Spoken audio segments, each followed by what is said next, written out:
Hola, mi nombre es Sara Gallegos Buenrostro y este video es para presentar mi examen oral para la asignatura de Mecánica 2 impartida por el doctor Juan Carlos Martínez Orozco. El tema es Esencia de la Mecánica de Lagrange. Es el tema 7.7 del libro Dinámica Clásica de Partículas y Sistemas de Mario Nitorto. Bueno, una pequeña introducción acerca de lo que es la mecánica clásica.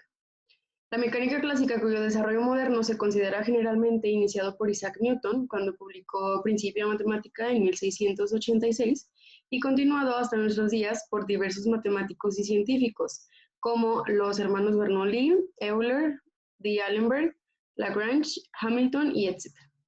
Modelos newtonianos fueron los primeros que lograron explicar satisfactoriamente al mismo tiempo el movimiento de los cuerpos celestes, como las observaciones de Kepler y otros sobre movimiento de los planetas, y el de cuerpos a escala humana, como por ejemplo las observaciones de Galileo sobre la caída de los cuerpos. El problema fundamental de la mecánica clásica es describir mediante leyes el movimiento de sistemas de partículas.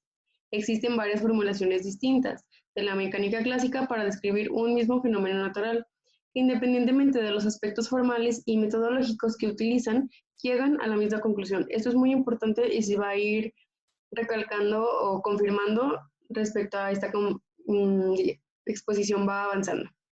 La mecánica clásica se puede decir que se divide en mecánica vectorial y analítica. Históricamente, las ecuaciones de movimiento de Lagrange expresadas en coordenadas generalizadas se derivaron del principio de Hamilton. Aquí quiero decir que siempre que me refiera a la mecánica de Lagrange, se le dio su nombre porque es el principal. Sin embargo, también está ligado mucho a Hamilton.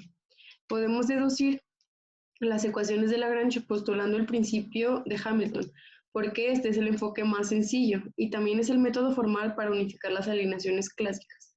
En primer lugar, podemos reiterar que la dinámica lagrangiana no constituye una teoría nueva de ninguna manera. Los resultados de un análisis lagrangiano y un análisis newtoniano deben ser los mismos para cualquier sistema mecánico. La diferencia solamente es el método utilizado. Bueno, aquí doy una pequeña introducción de lo que voy a abarcar en la presentación. Bueno, como ya dije, la mecánica clásica se puede dividir en la mecánica vectorial o mecánica de Newton y la mecánica analítica o la de Lagrange. En cada uno toqué tres temas principales. En el de Newton es el principio de inercia, las fuerzas sobre el cuerpo, vectores. Y en la mecánica de Lagrange, el principio de Hamilton, fuerzas en el cuerpo y escalares. En las presentaciones voy a ir dando una comparación, por ejemplo, el primer punto contra este primer punto, segundo punto sobre este y vectores contra escalares. Bueno, en la dinámica, en la mecánica de Newton, lo básico es el principio de inercia. Dice que las fuerzas están relacionadas con la tasa de cambio de momento en el tiempo. Esto se puede expresar matemáticamente de esta manera. En un término un poco más filosófico se puede decir como una causa y un efecto. Entonces, en la dinámica de Newton le importa qué es la causa y de ahí cómo es el efecto.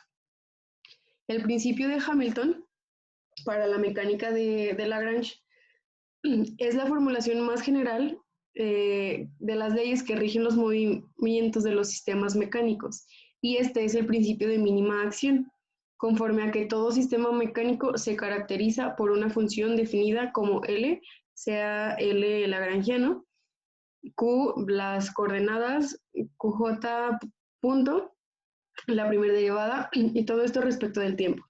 Y el principio de Hamilton es aplicable a los sistemas mecánico-cuánticos en los que normalmente conocemos las energías, pero no las fuerzas. En cambio, en la dinámica de Newton sí lo sabemos. Bueno, aquí vemos un pequeño diagrama en donde son varios caminos en determinados tiempos. Con esta expresión, este es el principio de mínima acción y este es la ecuación que define lo que es el principio de Hamilton. Y como un ejemplo, se puede resolver este sistema.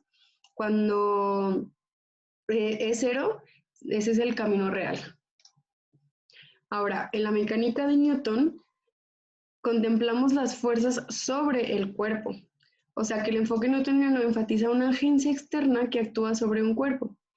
Identificar todas las fuerzas del sistema. Esto es principal y básico y lo hemos sabido siempre de Newton, de la mecánica de Newton. Lo principal es conocer todas las fuerzas para después sumarlas y tener la fuerza total del sistema. Encontrar la fuerza en cada punto de la trayectoria que cambie con respecto al tiempo. Como por ejemplo aquí hay un péndulo doble, podemos ver, si hacemos un análisis de un enfoque newtoniano, vemos que son 5 fuerzas, donde 3 solamente dependen del tiempo. En cambio, en un enfoque lagrangiano, se toman en cuenta las fuerzas en el cuerpo, que estas son las energías. El método lagrangiano trata solo con cantidades asociadas con el cuerpo, o sea, la energía cinética y la potencial. De hecho, en ninguna parte de la formulación lagrangiana encontramos el concepto de fuerza. El movimiento de un cuerpo resulta del intento de la naturaleza de lograr cierto propósito, o sea, minimizar la integral de tiempo de la diferencia entre las energías cinética y la potencial. Esto de minimizar la energía de tiempo es lo que vimos aquí, en donde L se define como esto. Ahora, la principal diferencia entre estos dos es que en la mecánica de Newton se toman cantidades vectoriales y en la mecánica de Lagrange son los escalares. Estamos acostumbrados a pensar que en los sistemas mecánicos, en términos de cantidades vectoriales como la fuerza, velocidad, momento angular, etc., para la mecánica de Newton. Usa vectores y está situado en un sistema inercial donde las coordenadas son coordenadas normales, ya sean esféricas, cartesianas, bla, bla, bla.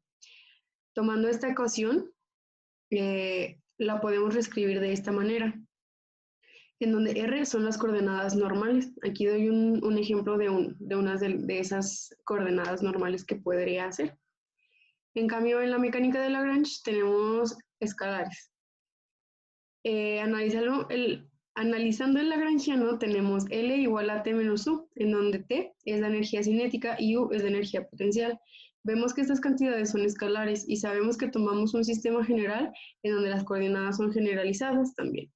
Tomando esta ecuación, vemos que aquí esta nos indica las coordenadas generales. Entonces acá usa vectores, acá escalares. Acá tomamos un sistema inercial, por lo tanto, unas coordenadas inerciales. Acá un sistema general, entonces tenemos coordenadas generalizadas. Debido a que la energía es una cantidad escalar, la función de Lagrange para un sistema es invariante para coordinar las transformaciones. De hecho, tales transformaciones no están restringidas a ser entre varios sistemas de coordenadas ortogonales en el espacio ordinario. También pueden ser transformaciones entre coordenadas ordinarias y generalizadas. Por tanto, es posible pasar del espacio ordinario, que es el que usa la mecánica de Newton, en el que las ecuaciones tienden a ser más complicadas, a un espacio de configuración que se puede elegir para producir la máxima simplificación para un problema particular. Entonces, cuando nosotros tenemos un sistema general con coordenadas generalizadas, nos simplifica mucho el trabajo. Aquí hay un meme que me pareció muy chistoso y muy, pues de acuerdo a lo que estamos viendo, donde da un contraste de la mecánica de Newton y la mecánica de Lagrange. Por ejemplo, en la de Newton, pues todas las coordenadas son cartesianas, no le importa la conservación de la energía, las ecuaciones son de segundo orden. En cambio, con Lagrange le importa la conservación de la energía, que es fricción, pues aquí no se toma en cuenta las fuerzas. Por tanto, nada de fricción, no hay nada que nos complique el sistema. Las derivadas son más refinadas. Se usan whatever coordinates, o sea, las generalizadas. Y las ecuaciones diferenciales son de primer orden. Ahora, para dar un pequeño ejemplo o algo más ilustrativo de estas dos mecánicas, tenemos aquí un péndulo doble y aquí un péndulo simple. Si analizamos ambos sistemas de un punto de vista newtoniano, pues bueno, primero es todas las fuerzas. En tenemos un total de 5 fuerzas, pero solamente 3 están respecto del tiempo. Esto hace la resolución de este problema con el método de Newton muy complicado, muy tedioso, talachudo. En cambio, este sistema pues nada más tiene 3 fuerzas, algo sencillo que se puede hacer mediante Newton. Es mejor aplicar el enfoque de Newton para sistemas sencillos y Lagrange para problemas más complicados. Entonces, en este caso, aquí estaría perfecto aplicar la mecánica de Newton.